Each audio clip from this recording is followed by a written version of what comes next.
The chair now recognizes Mr. Davis.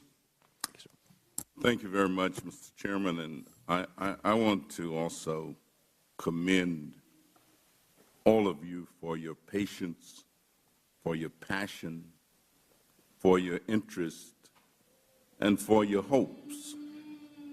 Because notwithstanding the frustration that we all express, if you didn't think there was some possibility that something could happen, you wouldn't be here.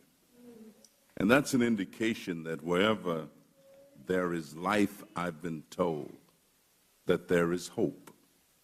You know, I was reminded of a poet who suggested that some people see things that are and ask why, but I dream of things that have never been and ask why not. And it seems to me that you're saying, why can't we have the services that we need?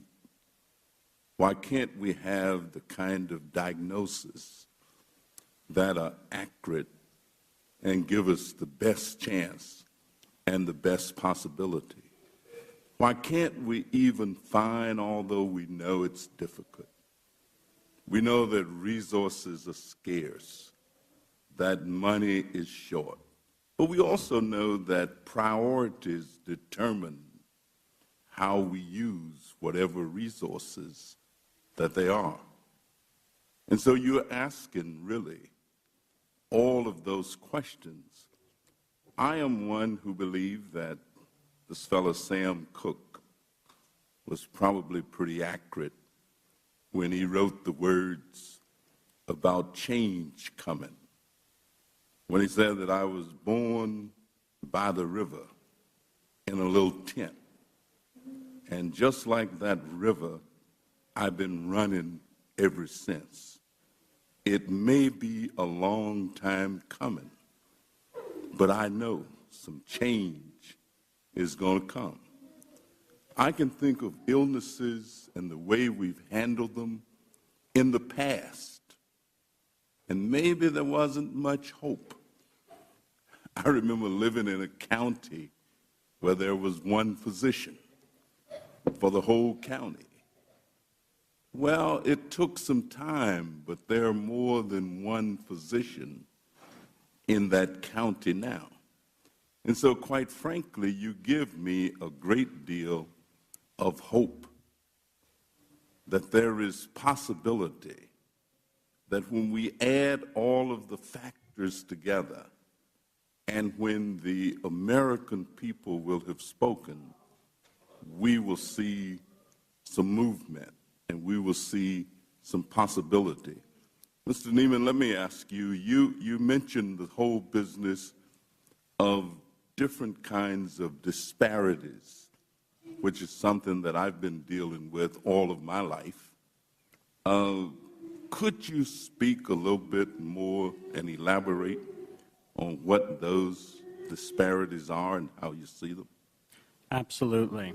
So we know that African American and Hispanic children are diagnosed later in life. It was mentioned earlier in the hearing that we see lower rates of diagnosis in the Hispanic population.